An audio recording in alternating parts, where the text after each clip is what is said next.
안녕. 네. 자, 사도신경하식으로 우리 신앙을 하시겠습니다.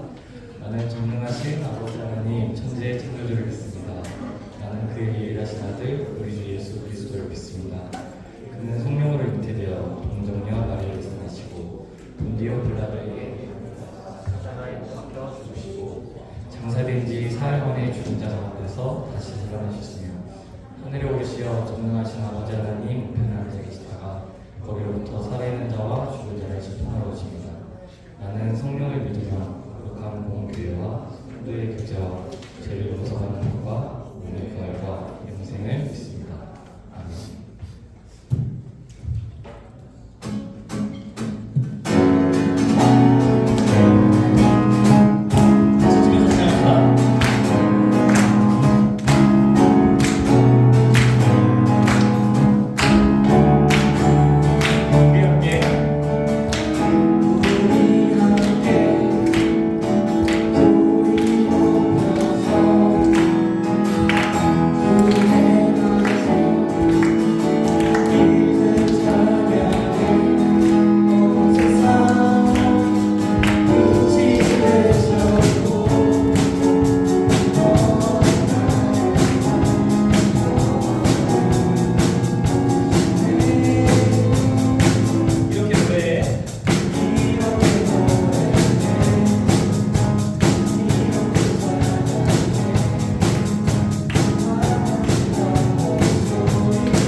이루어지기를 나를 통해 주님만 드러나시기를.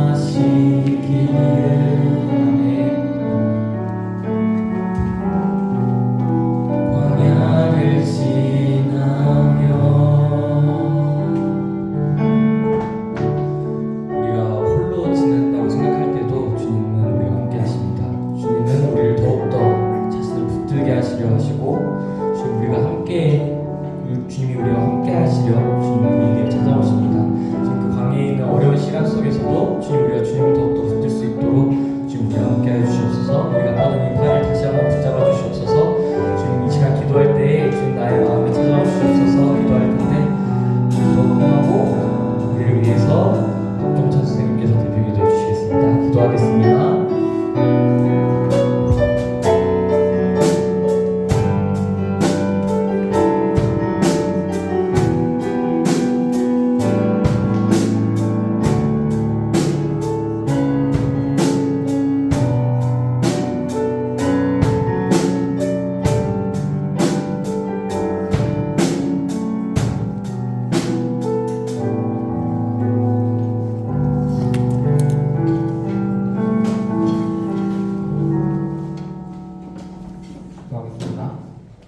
하나님 주님, 오늘도 저희가 이 자리에 모여 함께 찬양하고 예배할 수 있는 축복을 허락해 주셔서 정말 감사드립니다.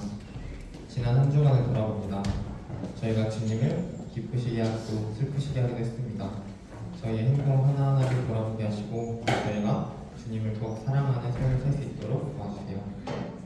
새학기가 시작되고 어느덧 따뜻한 봄날이 다가오고 있습니다. 우리 사회 공동체 아이들이 이 따뜻한 봄날을 기쁘게 즐기기를 원합니다. 마음속에 있는 부담감과 두려움을 주님 앞에 온전히 내려놓을 수 있도록 도와주시고 우리가 주님 안에서 하루하루를 기쁨으로 살아내게 도와주세요. 오늘 예배를 위해 기도합니다. 말씀 전하시는 전사님께 성령을 부어주시고 지혜를 허락하셔서 말씀을 전하시는 가운데 주님의 온전한 사랑과 그 뜻이 저희 아이들과 선생님들의 영혼에 자리 잡게 하소서. 또한 말씀을 듣는 저희 회중들에게도 정한 마음을 허락하셔서 온 마음 다해 예배에 집중하기를 원합니다. 이 시간 주님 홀로 영광 받으시기를 바라며 예수님의 이름으로 기도드렸습니다.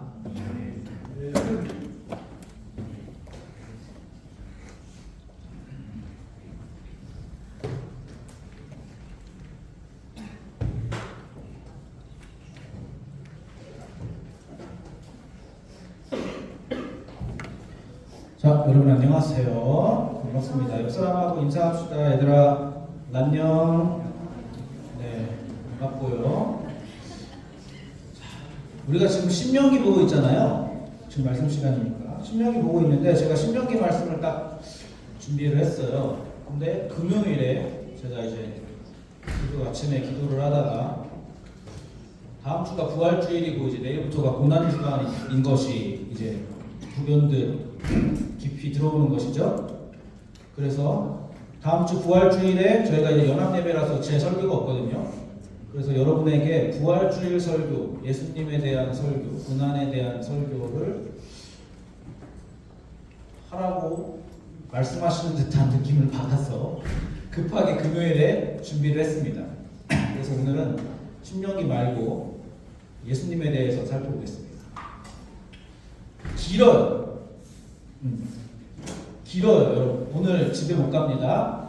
자, 봅시다. 오늘 제목은 예수는 누구인가? 라고 정했습니다. 로마서 6장 9절이에요. 다 같이 한번 읽어봅시다. 자, 준비, 시작! 이는 그리스도께서 죽은 자 가운데서 살아나셨음에 다시 죽지 아니하시고 사망이 다시 그를 주장하지 못할 줄을 알미니라. 아멘. 네. 어우, 이거 좋은 거 아닌가? 자, 내일부터 고난주간이고 다음 주 부활주일이라고 했어요. 봅시다. 여러분, 예수님께서 십자가에 달려서 돌아가셨죠. 그리고 고난주간이니까 고난도 받으셨어요. 우리가 그 내용 다 알고 있어요. 교회 오래 다녔으니까 예수님께서. 그리고 다시 죽었다가 부활도 하셨습니다. 성경은 이 사실을 기록하고 있는 책이죠. 그렇죠? 우리는 그리고 그 사실을 믿는 사람들이에요. 우리는 믿음을 가진 신앙인들이니까. 자, 여러분 성경이 그러면은 이런 것들을 왜 기록해 두었을까요? 왜?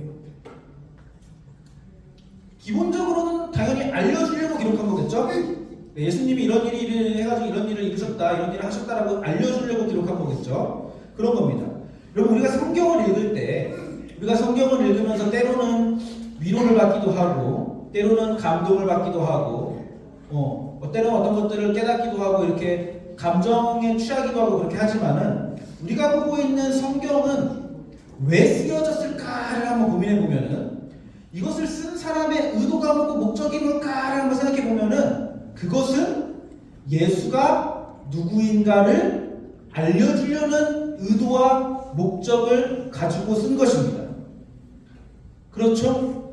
예수의 정체성이 누구인가를 설명하려고 이것을 기록한 거예요. 여러분 감동 주려고 기록한 게 아니에요.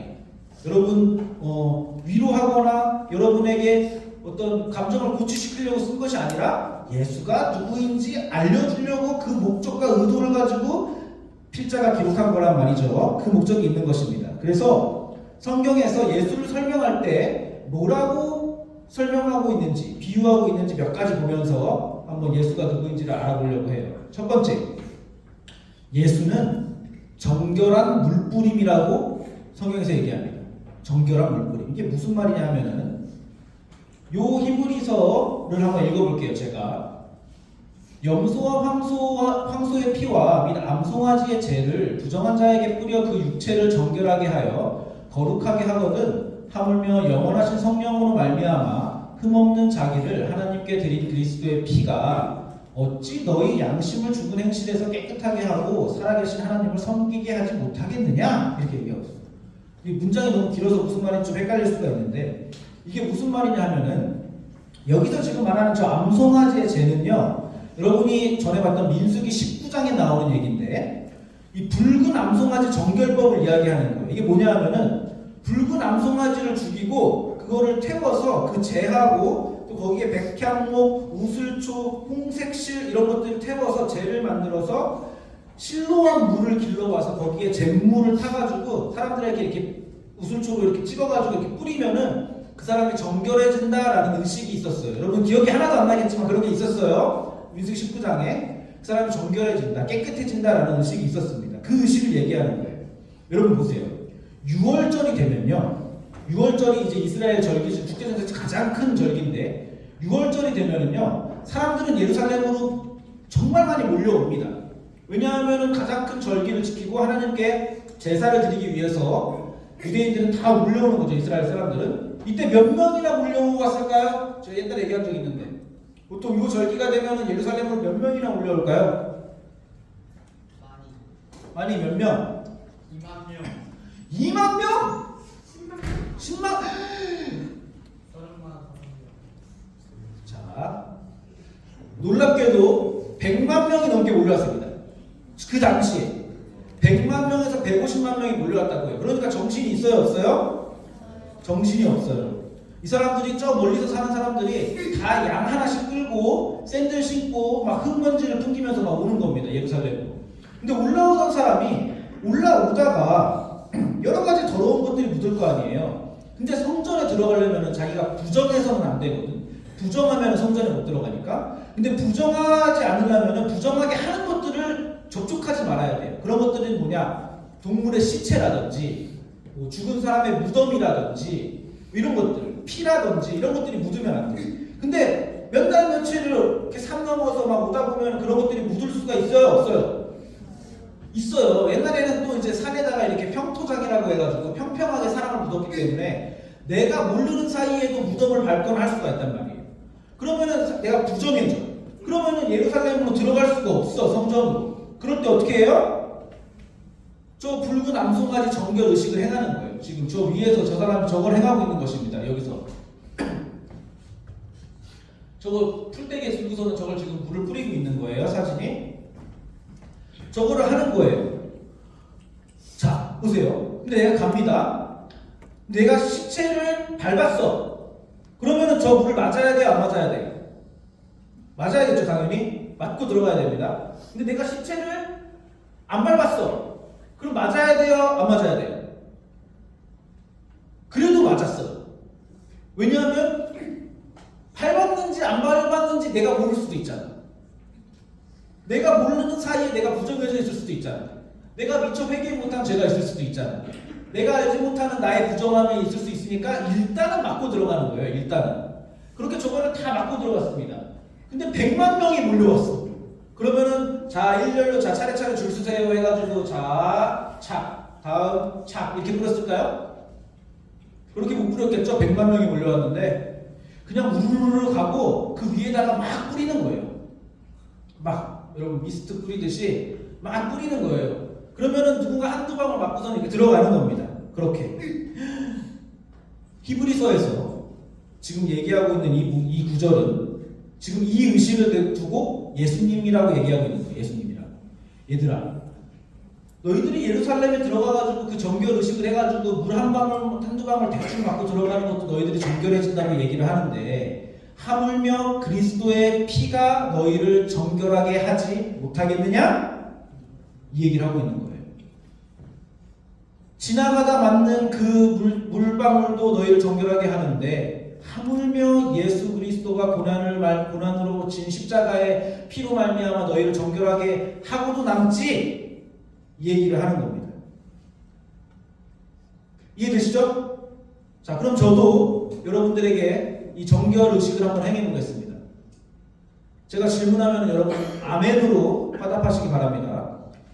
여러분은 예수님이 여러분을 위해서 돌아가셨고 여러분의 죄로 말미암아 대신 십자가를 지셔서 피 흘리심으로 말미암아 대신 죽어주셔서 여러분이 구원을 받았고 여러분이 예수 그리스도로 말미암아 하나님을 믿게 되었음을 여러분은 믿으십니까?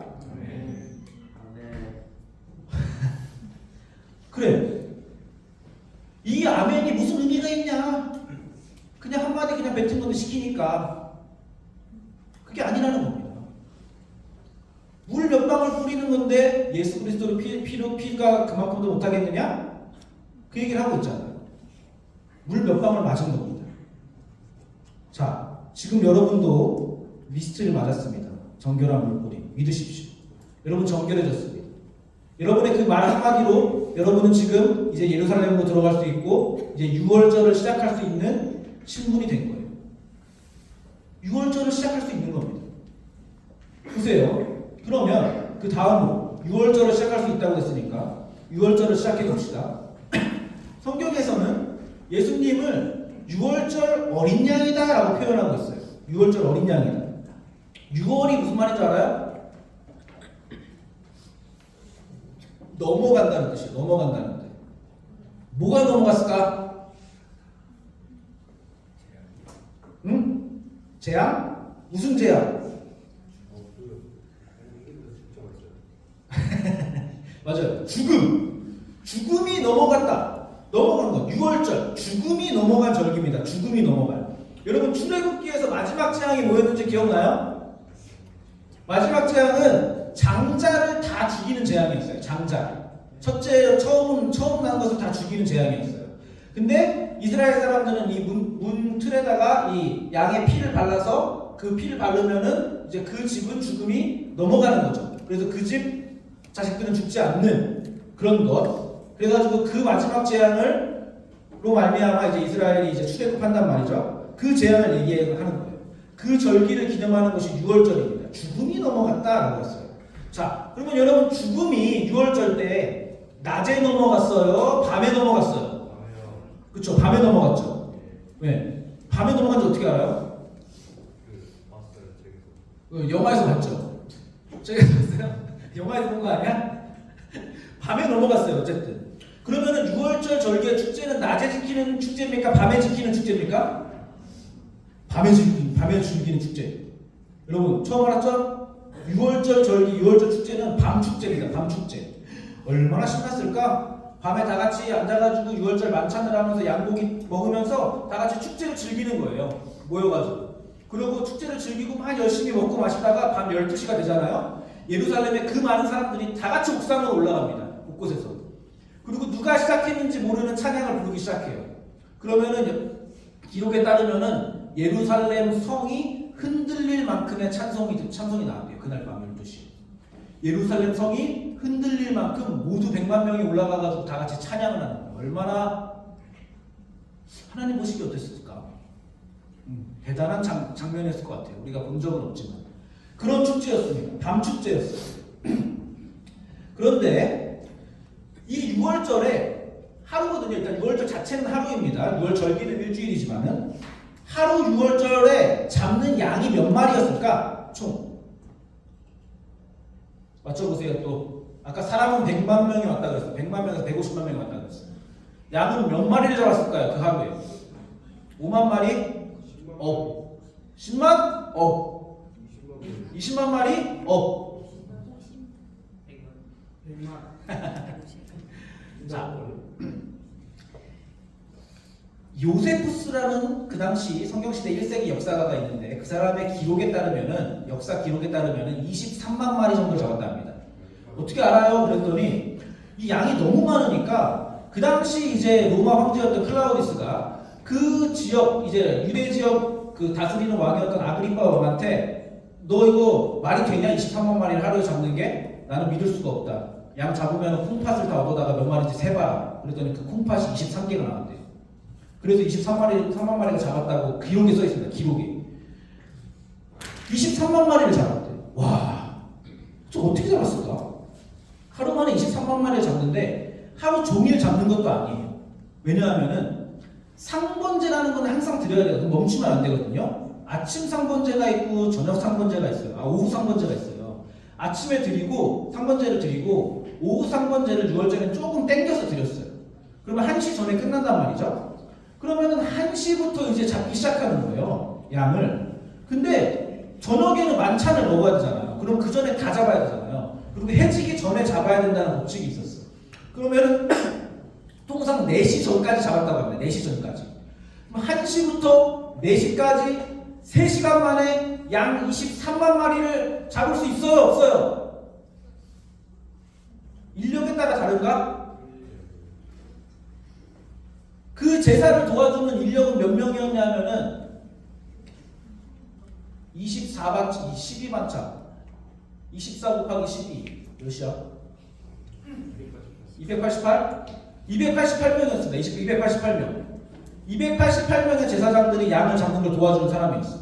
그리고 자기 가져온 양들을 잡기 시작합니다. 23만 마리 3시간 잡을 수 있을까? 1시간에 8만 마리씩. 좀 상상이 안 되죠? 어려울 것 같죠?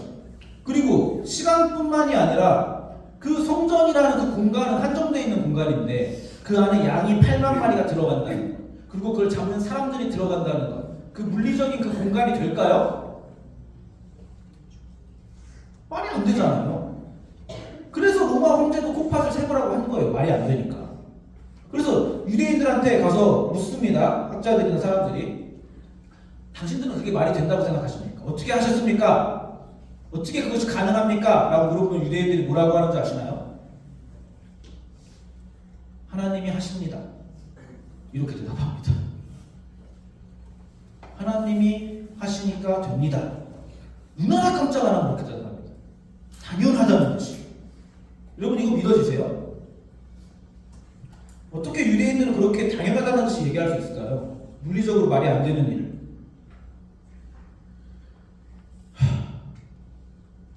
성전에서는, 지금은 성전이 없지만 성전이 있었던 그 당시에 성전에서는 그런 일들이 일상으로 일어났다고 해요. 일상. 그래서 하나님의 계신 곳 성전이라고 불렀다고 합니다. 우리가 설명할 수 없고 말이 안 되는 일이 그냥 일상으로 일어났대요. 한번 상상해 봅시다, 여러분. 제단이 있어요, 제단. 제단은 야외에 있습니다, 야외. 야외에 이렇게 제단이 있어요. 큰 제단이겠죠? 이렇게 올라갈 수 있는. 그 제단에서 모든 제사를 드리는 거예요. 태우는 제사들을. 제사를 드리는데 불을 항상 피워놓을 거 아니에요. 불이 꺼지면 안 되거든요. 근데 예루살렘에 비가 와요, 안 와요? 비가 오겠죠. 건기와 우기가 있으니까 비도 온단 말이에요.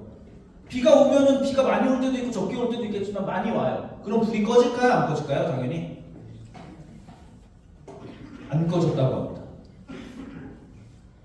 이게 어떻게 가능하냐? 그래서 유대인들한테 어떻게 불이 안 꺼집니까? 라고 하면 뭐라고 합니까? 걔네들이? 하나님이 하십니다. 이렇게 얘기합니다. 그리고 하나님이 이렇게 연기를 태워가지고 연기를 흠양하신다 그랬어. 연기가 곧장 올라가야 됩니다. 근데 예루살렘에 바람이 불어요? 안 불어요? 여러분 안 가봤죠? 전 가봤거든요. 바람이 꽤 많이 붑니다. 예루살렘은. 근데 연기가 곧장 올라간대. 그리고 비가 오거나 해도. 그러면 연기가 곧장, 어떻게 연기가 곧장 올라가니까 바람이 이렇게 많이 부는데? 라고 물어보면 그들이 뭐라고 한다고요? 하나님이 하십니다. 그게 성전입니다. 이렇게 얘기합니다. 그게 성전입니다. 성전 안으로 들어가면 진설병도 있다고요. 빵이 있거든요. 그것이 식으면 안 된다고 성경에 나와 있습니다. 근데 일주일에 한 번씩 갈아요. 그러면 일주일 동안 빵이 식어요, 안 식어요? 당연히. 근데 안 식어요. 말이 됩니까? 전자레인지 있습니까? 아니요. 하나님이 하십니다. 이렇게 대답하는 거예요. 여러분 이게 믿어지십니까? 믿어지세요? 지금 솔직하게 말해보세요. 믿어지세요? 안 믿어지세요? 저도 긴가민가 해요. 그래서 물어봅니다. 유대인들한테. 여러분, 우리는 뭐 믿으라고 하니까 믿겠는데, 그렇다고 하니까 믿겠는데, 성전이라고 하니까 그럴 수도 있겠다고 믿겠는데, 우리는 믿으라고 하니까 믿겠는데 뭔가 찜찜합니다. 당신들처럼 당연하게 받아들여지지는 않는 것 같습니다.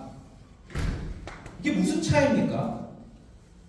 라고 유대인들한테 물어보면 유대인들이 뭐라고 하는 줄 알아요? 그리고 그래서 당신들이 이방인입니다.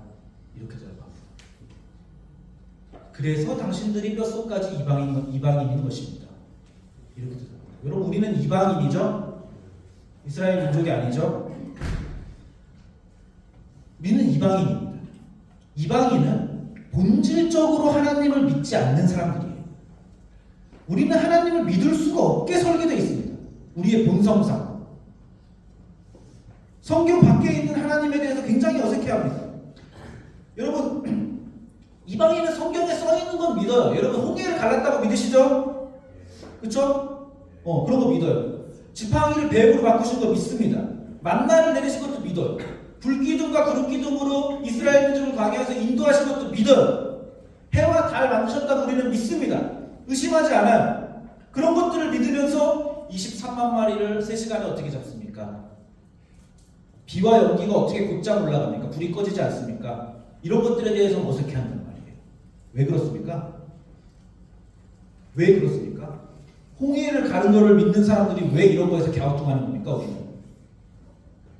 이것은 우리가 성경을 학습해서 믿게 되었다는 것에 대한 증거입니다. 그렇죠? 이것은 우리가 하나님을 하나님 자체로 믿는 것이 아니라 성경을 학습했기 때문에 그 학습에 대한 결과로 우리가 하나님을 믿는 거라는 증거예요. 성경에 나와 있는 것들은 믿지만 성경 밖에 나와 있는 하나님에 대해서는 어색해하는 거예요. 안 믿으면 찝찝해. 근데 믿기에는 말이 안 돼요. 이런 것들. 유대인들이 하나님을 존재 자체, 삶 전체에서 자기의 어떤 그런 정신세계, 자기 자아 안에 그냥 하나님이 그냥 그대로 들어와 있는 것이랑 우리 이방인이 하나님을 믿는 것이랑은 다른 겁니다. 다르게 믿는 거예요. 자, 그럼 우리는 어떻게 해요? 어떻게 해요? 우리 하나님 못 믿어요? 아니죠. 우리 하나님 믿죠. 다만 좀 제한되게 믿을 뿐이죠. 그 제한의 길을 누가 열어두신 겁니까? 예수 그리스도가 열어둔 겁니다. 괜찮은 겁니다. 그래서 우린 이방인입니다. 하나님의 존재를 유대인처럼 굳게 믿지 못합니다. 괜찮습니다. 우리는 할 수 있는 만큼 우리의 최선을 다해서 믿으면 되는 거예요. 예수께서 그것 때문에 오신 거예요. 예수님이 이방인을 구원하려고, 이방인은 우리에게도 구원의 길을 열어주려고, 그 구원의 길을 유대인뿐만 아니라 인류 전체에게 확장시키려고 십자가에 달려서 돌아가신 거죠. 우리가 경험하고 있는 것, 우리가 누리고 있는 것들입니다. 성경에 써 있다고 그 문자라도 믿게 되는 거예요. 예수님이 하신 겁니다. 뭐가 되어서? 예수님께서 6월절 어린 양이 되었어요. 6월절 어린 양이. 그거 안 읽었네. 이것도 안 받네. 여러분 이렇게 성전에서 양들을 잡았어요. 23만 마리 모여가지고 이걸 3시간 동안 하는 겁니다. 이렇게 잡았습니다. 아이고 하나도 안 받네 그림을. 제가 이렇습니다. 문틀에 바르고 예수님 우리는 예수님을 문틀에 바르고 예수님이 어린 양이 된 거죠 대신에. 6월절 만찬 저녁에 이렇게 6월절 만찬을 다 같이 모여서 하는 거예요. 그리고 끝나고 12시에 옥상에 올라가서 하는 것이죠. 자, 그랬습니다. 예수님 때문에 하는 거예요. 여러분이 성경은 예수님을 6월절 어린 양이라고 말하고 있습니다. 십자가로 말미암아서 우리가 그 죽음을 넘어가게 된 것이죠. 이방인은 다 죽었어요. 하나님을 믿지 못하는 사람들이니까. 근데 그런 너희라도 나를 믿으면은 이제는 구원이다. 내가 죽음을 이겼다. 죽음을 넘어갔다. 이렇게 되는 겁니다. 자, 여러분 유대인들이 양고기를 먹으면서 이렇게 만찬을 합니다. 6월절을 기념하는 거예요, 지금. 6월절에서 그럼 뭘 지금 기념하는 거예요? 죽음을 넘어간 것을 기념하는 거예요. 밥을 먹으면서. 그러면 죽음을 넘어가는 것을 기억하는 세레머니, 이 의식의 의미가 있는 것이지 지금 배부르게 먹고 마시자의 의미가 있는 것이 아닙니다. 지금 세레머니를 하는 것에 의미가 있는 거예요. 자, 이렇게 모여 있어요. 이렇게 모이면은 이들도 그 방법이 있습니다. 여기서 이제 밥 먹고 하면은 다시 성경을 읽고 있잖아요, 지금. 자, 이거 지금 우리가 왜 이것을 하는지, 우리가 왜 지금 밥을 모여서 먹는지, 우리가 지금 왜 양고기를 먹는지를 기억하는 거예요. 그래서 얘네들도 법칙이 있습니다. 모여가지고 6월절에 모이면은 가장 어린 아이가 질문해야 돼요. 알고 있어도 질문해야 돼요. 그게 순서예요. 일어나서 질문합니다. 우리는 왜 지금 이 무교병을 먹고 양고기를 먹고 순나물을 먹습니까? 우리 왜 이런 거 먹습니까? 지금 뭐 하는 겁니까? 라고 물어봅니다. 그러면은 그 자리에 있는 가장 연장자, 가장 어른이 대답해 줘야 됩니다. 우리의 조상이 광야에서 그랬는데 이집트에서 노예였을 때 하나님이 6월절 어린 양은 얘기 안 하겠죠, 유대인들이니까. 하나님이 6월절 어린 양의 피로 문지방에 발라가지고 우리를 죽음을 넘어가게 하셔가지고 우리를 구원해내셨고, 우리가 노예에서 지금 자유인이 되어서 우리는 하나님을 찬양하고 그 하나님의 놀라우심을 우리는 기억합니다. 그걸 가르쳐야 돼요. 가르쳐야 되는 겁니다. 가르쳐도 되는 게 아니라. 이것이 순서예요. 순서. 기억하고 가르치는 일을 하는 거예요. 지금 이 밥상에서 6월절은 그걸 하는 겁니다. 이거 지금 그 어른이 그렇게 하고 있어요. 이거 똑같이 하시는 분이 있어요. 누굽니까? 이것도 예수님입니다. 예수님이 마지막 만찬, 그 6월절 만찬에서 제자들과 같이 6월절 만찬을 하시면서 빵과 포도주를 주시면서 뭐라고 하셨어요? 이것은 내 몸이고 이것은 내 피다. 나를 먹으면서 나를 기억하고 기념해라.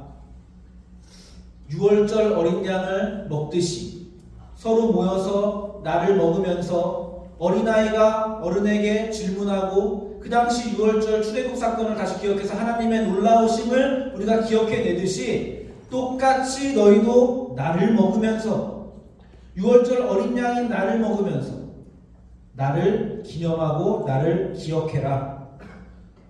너희가 죽음을 넘어서서 구원을 얻었고 영생을 얻었음을 기념해라. 이렇게 말씀하시는 겁니다. 그래서 예수님은 6월절 어린 양인 거예요. 그리고 예수님이 6월절 어린 양이라는 설명은 성경에 또 있습니다. 자, 약간 졸리니까 여러분 한번 읽어봅시다. 다 같이 시작.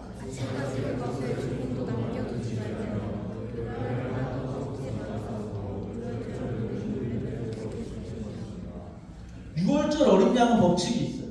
뼈를 꺾으면 안 돼요. 뼈를 꺾으면. 왜 뼈를 꺾으면 안 되냐면은 6월절 어린 양은 이제 제사를 드린 다음에 구워서 먹어야 되는 제물이거든요. 먹어야 되는데 뼈를 잘랐어요. 뼈를 자르면은 거기서 골수가 나오게 되어 있습니다.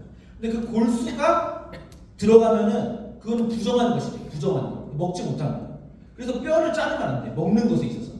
번제는 다 태워서 드려도 되니까 뼈를 잘라도 돼요. 근데 저거는 먹는 거니까 뼈를 자르면 골수가 나오면 안 됩니다.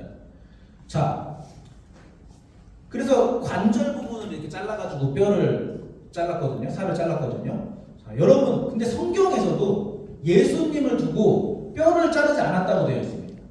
보세요. 군인들이 가서 예수와 함께 못 박힌 첫째 사람과 또 그 다른 사람의 다리를 꺾고 예수께 이르러서는 이미 죽으신 것을 보고 다리를 꺾지 아니하고 다른 사람은 꺾었는데 예수님은 꺾지 않았대요. 죽어서 그랬다고 되어 있는데 이거는 말이 안 되는 거예요. 죽어서. 이 역사 기록에 보면은 십자가 처형을 하잖아요. 여러분 십자가에 어떻게 달려졌을까를 막 이렇게 연구하는 사람들이 많은데 그냥 다양하게 달았습니다. 사람마다 그냥 여러 가지 방법으로 달았어요. 근데 다리를 어떻게 달았냐라고 봤을 때 다리는 지금 여기 보면은 이 사람은 여기 다리 받침대가 있어요. 떨어지지 않게 무게 때문에 떨어지지 않게 하는 겁니다. 다리 받침대가 있고 양쪽 이 발등에다가 땅 박았어. 이렇게 박는 방법도 있고 다리를 이렇게 발을 이렇게 겹치게 해가지고 크고 긴 걸로다가 그냥 한 번에 이렇게 뚫어가지고 박는 것도 있고 가장 많이 썼던 방법은 다리를 십자가가 있으면 이렇게 양쪽에 이렇게 껴가지고 양쪽 복숭아뼈에다가 이렇게 박는 방법이 가장 보편적인 방법이었습니다. 어쨌든 십자가에 그렇게 달았어요. 떨어지지 않게 달았어. 그리고 십자가에서 죽었어. 그러면은 시체를 내려야 되잖아요. 다음 사람이 또 십자가 써야 되니까 시체를 내려야 된단 말이에요. 근데 시체를 내렸어요. 근데 보세요. 피범벅이야 그 사람. 피딱지가 달려있고 십자가에서 다 못 박혀있어요. 그 사람 내리는 게 쉬워요? 어려워요? 쉽지 않아요. 근데 빨리 내려야 돼. 귀찮아 그 사람들은. 시체야. 그러면 어떻게 내렸을까요? 말뚝을 이렇게 다시 이렇게 망치 뒷부분으로 해가지고 이렇게 열심히 이렇게 뺐을까요? 지렛대의 원리를 이용해서? 그러지 않았어요. 도끼를 들고 발목을 잘랐습니다. 도끼를 들고 그냥 탁 쳐가지고 내리는 거예요. 그게 일반적이었습니다. 근데 그래야 되는 게 정상인데 예수님은 뭐다? 뼈를 꺾지 않았다는 거예요. 이것이 성경이 증언하고 있는 겁니다. 시체를 빨리 내려야 되는데 예수님은 뼈를 꺾지 않고 내렸대요. 어떻게 내렸는지는 모르겠어요. 말뚝을 그래서 다시 뺐는지 지렛대의 원리를 이용해가지고 망치 뒷부분을 갖고 왔는지는 모르겠어요. 그렇지만 성경이 증언하는 것은 예수님은 뼈를 꺾지 않았다는 거예요. 왜? 6월절 어린 양이니까. 우리의 죽음을 넘기신 분이니까. 성경이 무슨 얘기를 하고 있는지 알겠습니까? 예수는 누구인가에 대해서 성경이 지금 증언하고 있는 겁니다. 6월절 어린 양이라는 것을 보여주는 놀라운 증언인 것이죠. 자, 예수님의 피 흘리심으로 어린 양께서 돌아가셔서 죽음이 우리를 이제 건드리지 못하게 됐습니다. 우리를 넘어갈 것입니다. 이외에도 성경에는 예수님을 표현하는 여러 가지 표현들이 있어요. 이거 말고 예를 들면 뭐 생명의 빵, 그리고 포도나무, 뭐 첫열매 이런 것들이 있습니다. 이런 것들을 제가 다 자세히 보고 싶지만은 그러려면 지금 1시간을 더 해야 되니까 할 수가 없고. 자, 마지막 중요한 거 한 개만 더 보겠습니다. 예수님은 부활하셨죠? 우리가 지금 부활하신 예수님 때문에 하는 것이죠. 여러분 고난주간과 부활주의를 생각하면서 지금 성경이 예수님을 뭐라고 하고 있는지 생각하고 있는 겁니다. 여러분 부활이 뭡니까? 뭐라고? 다시 살아나는 거. 맞아요? 부활은 다시 살아나는 거. 맞아요. 그것도 포함되어 있어요. 자, 여러분 나사로가 죽었다 살아났어요? 아니에요? 죽은 나사로가 살아났다네. 나사로 부활했습니까? 성경에서 나사로가 부활했다고 얘기하죠. 야이로 회장의 딸 누군지 모르죠. 그 딸도 죽었다 살아났습니다. 예수님이 가가지고 일으켰어요. 부활했습니까? 부활하지 않았어요. 바울의 신학에도 바울의 설교를 듣다가 창문에서 떨어져가지고 낙사한 사람이 있어요. 바울이 가가지고 기도하고 이렇게 세웠습니다. 죽은 사람. 그 사람 부활했습니까? 부활했다고 얘기합니까? 부활했다고 얘기하지 않습니다. 다시 살아났다고 얘기합니다. 무슨 차이일까? 부활과 다시 살아난 것은 무슨 차이입니까? 성경에서 예수님 말고 다시 살아난 사람들이 있어요. 근데 그 사람들은 다시 죽었어요? 영원히 살았어요? 나사로가 다시 살아났어요. 그리고 죽었어요? 계속 살았어요? 죽었겠지. 늙어 죽던, 교통사고가 나서 죽던 죽었겠죠. 오늘 살아나고 내일 뭐 잘못 먹어서 죽을 수도 있는 거잖아요. 죽은 겁니다. 그러나 예수님은 다시 사셨고 죽으셨어요? 안 죽으셨어요? 안 죽으셨어요. 부활이 뭐예요? 부활은 무엇이냐? 단순히 다시 살아나는 것이 아니라 죽음이 없는 것, 영생을 포함한 것이 부활인 것입니다. 아시겠어요? 네. 여러분, 그래서 우리 게임할 때도 부활이라는 말 함부로 쓰면 안 돼요. 그건 다시 죽잖아요. 그렇죠? 부활은 영원히 죽지 않는 것이 부활. 죽음은 이긴 겁니다. 잠깐 이긴 거 아니죠? 완전히 이긴 겁니다. 영원한 생명. 그래서 하나님은 죽은 자의 하나님이 아니라 산 자의 하나님이다. 이렇게 말씀하시는 거예요. 하나님이 산 자의 하나님일 수밖에 없는 거예요. 영생을 가진 사람들의 하나님이다. 영원히 살아있는 자들의 하나님이다 라는 겁니다. 여러분, 예수님 믿으십니까? 대답해 보시죠. 여러분, 예수님 믿으십니까? 그러면 여러분들은 죽지 않는 것을 의미합니다. 여러분 지금 대답한 그 말 속에 그게 포함되어 있는 거예요. 여러분은 나는 죽지 않는 사람입니다 라고 얘기하는 거예요. 나는 죽지 않는 사람입니다. 그래서 우리는 돌아가신 분들을 죽었다고 표현하지 않고 잠들었다라고 표현합니다. 신앙적으로. 잠들었다. 그럼 언제 일어나는 거예요, 이 사람들? 마지막 때에.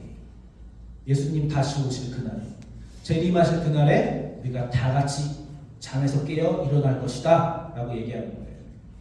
여러분, 수면 마취 해봤어요? 수면 마취? 안 해봤어요? 그 대장내시경 하면은 수면 마취 하거든요. 수면 마취를 하면은 언제 잠들었는지 몰라요. 그리고 내가 일어날 때 얼마나 잤는지도 몰라요. 느낌이 전혀 없어요. 얼마나, 원래 우리는 예를 들어서 밤에 자고 나면은 아 내가 어느 정도 잤구나라는 느낌이 있을 때가 있잖아요. 아 푹 잤다, 아 좀 잤다. 근데 수면 마취는 그런 게 없어. 그냥 눈 떴다, 눈 감았다, 눈 떴어. 몇 시간을 지났는지 가늠이 안 돼요. 저는 죽음이 아마 그런 것이 아닐까 한번 상상해 봅니다. 제 개인적으로. 마지막 때에 우리는 100년을 잔 사람이든 3000년을 잔 사람이든 얼마큼 잤는지 모르고 모두가 일어나 하나님 앞에 설 것이다. 이것이 예수께서 고난과 부활을 통해 이루신 것이에요. 우리는 그걸 믿는 사람들입니다. 아이고, 이것도 한번 나사, 야이로 회당장의 딸, 바울 설교 듣다가 떨어져 죽은 청년. 보세요. 예수께서 이르시되 나는 부활이요 생명이니 나를 믿는 자는 죽어도 살겠고 무릇 살아서 나를 믿는 자는 영원히 죽지 아니하리니 이것을 내가 믿느냐? 내가 믿느냐? 이것을 내가 믿느냐? 하시는 거예요. 여러분에게 영원한 생명이 있다는 것을 믿습니까? 지금 예수님이 지금 말씀하고 계신데 믿느냐? 믿으면 걱정할 일이 없겠네요. 그렇죠? 우리는 예수 그리스도로 말미암아 샬롬 할 수 있겠네요. 맞습니까? 샬롬 할 수 있습니다. 축하드립니다. 예수께서 왜 죽으셨습니까? 우리의 죄 때문에. 우리의 죄를 위하여 대신 죽으시고 우리를 살리셨습니다. 그럼 이제 우리는 어떻게 되었습니까? 죄와 죽음과 상관없는 사람들이 된 거예요. 죽지 않고 영생합니다. 그리고 예수가 다시 부활합니다. 우리도 부활할 겁니다. 왜 예수에게 굳이 옮겨서 우리의 죄를 왜 하필이면 예수에게 굳이 옮겨서 죽여야 됩니까? 애초에 죄인이었던 본디오 빌라도나 이런 사람한테 옮겨서 죽이면 깔끔하지 않아요? 오히려 더 덮어 씌워서? 왜 꼭 예수여야 됩니까? 다른 곳에 옮기지 않고 나쁜 곳에 나쁜 것을 더해서 처리하면 깔끔할 텐데 왜 죄 없는 예수에게 옮겨서 우리에게 빚진 마음을 지게 만드냔 말이에요. 하나님께서는 옮기려면 비어 있어야 되기 때문인 거예요.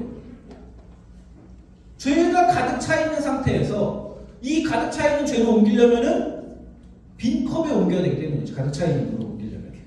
근데 비어 있는 게 누구밖에 없어요. 이 죄에서 예수님밖에 없는 거예요. 죄에서 자유하고 죄가 없으신 분은 예수님밖에 없는 거예요. 그러니까 예수님한테 옮겨야 되는 거예요. 그러니까 예수 그리스도를 통해서만 그래서 구원을 이룰 수 있는 거예요. 그러니까 부활과 영생은 오직 예수 그리스도를 통해서만 가능하다. 예수 그리스도밖에 없다. 그 이유가 이겁니다. 충만히 비어있는 빈통이시기 때문에 걷다 채워야 되는 겁니다. 자, 마무리합시다. 우리는 6월절 어린 양 예수의 십자가와 부활을 기념하는 주간을 내일부터 보낼 겁니다.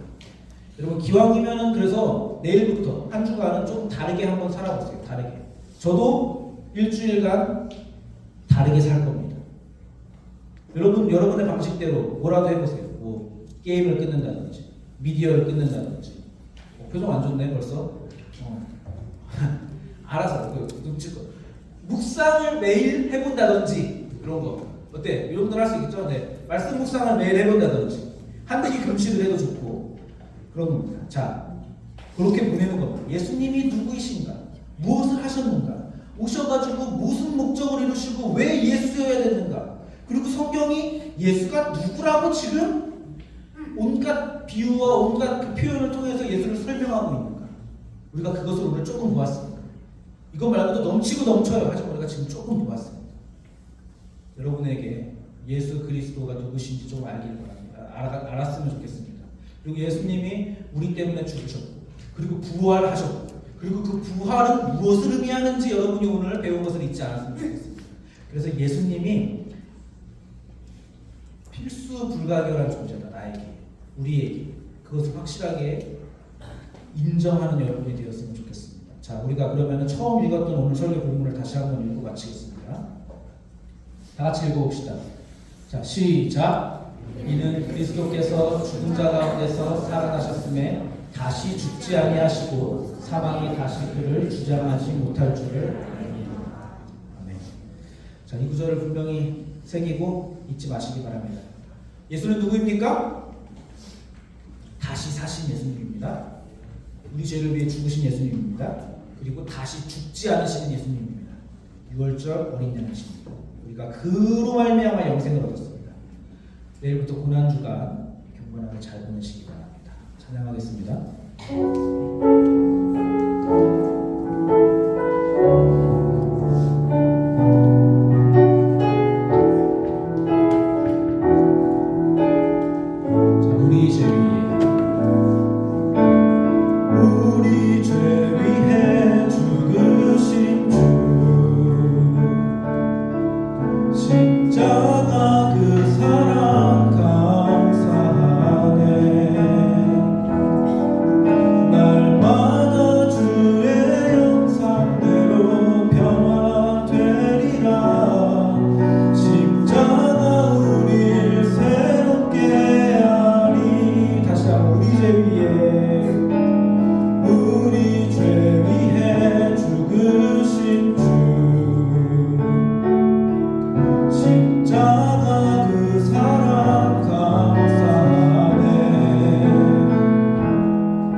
우리 기도하면서 여러분도 제가 기도하겠지만 여러분도 같이 기도했으면 좋겠습니다. 예수님 감사합니다. 우리를 위해서 무엇을 하셨는지, 예수님 누구신지 우리가 확인했습니다. 오늘 배운 거 잊지 않고 우리의 삶 속에 깊이 인식하여서 우리가 유대인처럼 하나님을 믿지는 못하지만 그럼에도 불구하고 우리가 적어도 학습을 통하여서 성경에 써있는 말씀을 통하여서 우리가 예수님 알 수 있는 만큼 끝까지 알아내겠습니다. 우리가 그거 예수님 하나만을 아는 것을 기쁨으로 삼고 하나님 한 분만으로 만족하면서 우리가 신앙생활하고 그렇게 살아갔으면 좋겠습니다라고 다 같이 기도하겠습니다. 하나님 감사합니다. 하나님 우리가 오늘 예수님이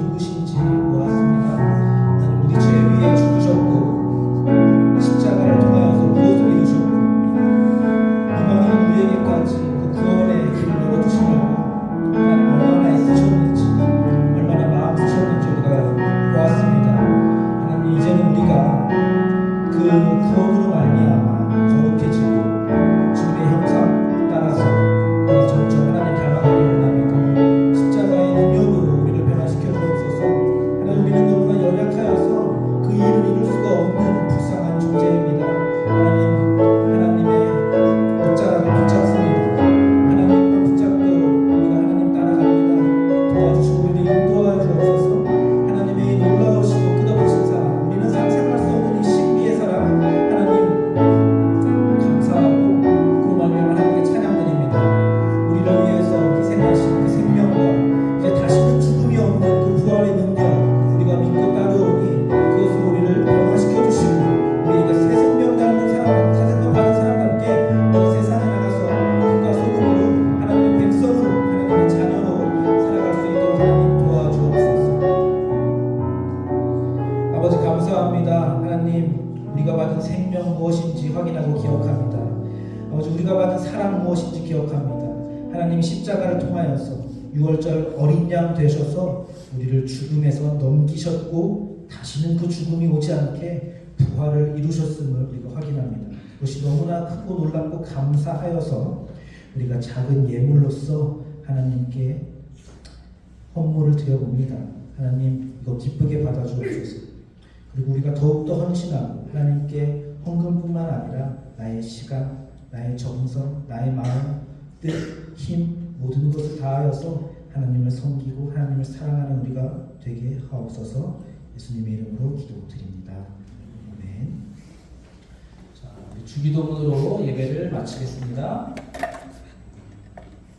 앞으로 네, 시작. 하늘에 계신 우리 아버지, 아버지의 이름을 거룩하게 하시며 아버지의 나라가 오게 하시며 아버지의 뜻이 하늘에서와 같이 땅에서도 이루어지게 하소서. 오늘 우리에게 일용할 양식을 주시고 우리가 우리에게 일용할 양식을 주시고 장사 사람을 용서하여 줄 것 같이 우리 죄를 용서하여 주시고 우리를 시험에 빠지지 않게 하시고 악에서 구하소서. 나라와 권능과 영광이